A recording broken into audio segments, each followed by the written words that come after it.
Alright, we're here today with Denny Myrick, who is part of the Boot Hill Express gang. We wanted to get to know you a little bit better. So I was going to ask you, the first question I wanted to ask you was, when did you first start playing music? How old were you? When I first started, Chris, my folks, my dad and my uncle all both played guitar. And I'd sit around and listen to them, and we sung in church. My dad and my mother, and sometimes I would sing with them. So I started as a vocalist. I liked the vocal aspects of it. And later on, when I went to junior high school, I started playing clarinet and bass clarinet. And I played that till probably about the 11th grade. I actually didn't start playing the guitar till I was 24 years old. Even though the guitar was around the house, my dad had a Gibson. I believe it's a 1948, and they played a lot, but I didn't really have an interest in playing. I had an interest in singing. I would listen to Vaughn Monroe, Skeets McDonald, Joe and Rose Lee Maphis. There was a big barn right next door to our home in Salinas. Alice is actually where it was located. And they used to have a lot of big name stars over there, and I would go out in on a Saturday night and listen to them, but they wouldn't let me in. So that's basically how I got started. And the first concert I ever went to was Little Richard. Went to the Armory and saw Little Richard. I like all kinds of music. I love country music because of the feeling, and that's basically what I do. But I love all aspects of it. I liked, when I went to the Little Richard show, I remember he pulled up there and he had a lavender Cadillac. And I go out to look at it because I'm just a young boy, you know, and I want to see his Cadillac. And he had a big cardboard sticker on the back that said, license, where the license plate went, said lost. And I'll never forget, he got on the stage, and you know, Little Richard is torn between preaching and playing rock and roll. And he got on stage, and you may have to edit this out. He got on stage and he said, I know just what you girls want, but you ain't going to get it. And I laughed. I thought, man, that cat's crazy. So that's how I got started in the music. I loved Buddy Holly and the Crickets. I loved their sound, the Elvis, all the old rockers, the 50s, and the old, the country people too. I love that too. I liked Ferlin Husky, Joe and Rose Lee Maphis, a lot of the old timers. Okay. That was a long answer, wasn't it? No, it was a good answer. It's a good answer because I know that people are interested. All your fans that write in and stuff, I know that they're interested in where you began.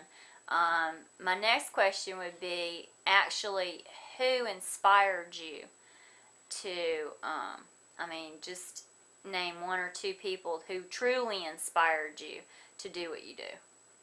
Marty Robbins, Ray Price, and later on Buddy Holly and Roy Orbison. And I heard these people sing, excuse me, and I could basically hit the same notes they hit, and I thought, you ought to do that, and you ought to start singing. Because I sat around and listened to my dad and uncle play, never sung with them, sung in church, but that was it.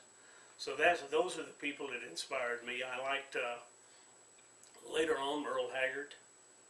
I liked his music. I liked his style. Also Lefty Frizzell. So it's a wide variety of people that I really like. Okay.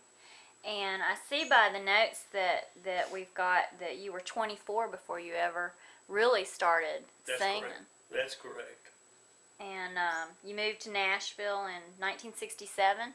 Right. What I did to begin with, I was up in Illinois working, and I bought me a Gibson guitar, learned 3 or 4 Marty Robbins songs, 3 or 4 Ray Price songs, and went down to a place called Sangamon Park, and they had a little talent show. And I ended up, luckily, winning the thing. And a guy by the name of Gene Roth, who owned the West Room in Bloomington, Illinois, hired me to front the band there. And I got to meet Merle Haggard, Kenny Price, and if you go on MySpace, Denny Myrick, I've got some pictures of some of those people back then. And I packed up from there and went to Nashville. thought, boy, I'm gonna make it big. You know, I like to starve to death.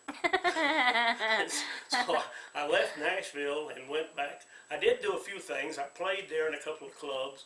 Played with a guy by the name of Bucky Meadows, who was Leroy Van Dyke's lead player. And if you'll check the Stardust album by Willie Nelson, Bucky plays on that. And I worked with him a little bit, and I could see that without a hit record or something going, or a contract with a record company, and I didn't know how to get the contract, I didn't know what to do, so I packed up and went to Houston, Texas. Played in Houston. The first club I walked into, I got up and sung, and the guy hired me, and I hooked up with Larry Welburn, who Larry had played with Buddy Holly as the original. He was 15 years old when he played with Bob Montgomery, Buddy Holly, and it was called the Buddy, Bob, and Larry Trio. Before the Crickets. And if you, on my website, on the MySpace, I got a picture of him. He was 15, and he cut on that. I believe it was That'll Be the Day and Maybe Baby. And Buddy went on the road and formed the Crickets. Well, Larry's mom and dad wouldn't let him go because he wasn't old enough. So I met him, and we played in Houston for about a year or so, and then Larry decided he wanted to be a pilot.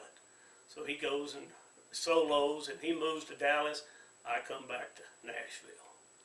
And this go round, I ended up playing at Mr. Ed's, which was, I think it was right above Acuff and Rosie Shot Jackson's place, I believe, and across the street was a Wheel. And I played over there. And I met a lot of different people. This particular time, I did end up with a record deal. I ended up with a contract with Music-Core. And Pappy Daly had Music-Core, and he had George Jones, and that was, I think the label was out of New York City. And I cut 4 songs with Pappy. I signed a writer's contract with Pappy. And I also signed a personal management contract with Paul Perry. And I went on the road for a while. We done a few things, but I didn't really hit it. I didn't cut a hit record. And I went back to my original thoughts. Without a hit record, it's hard to make it in the music business. Right. So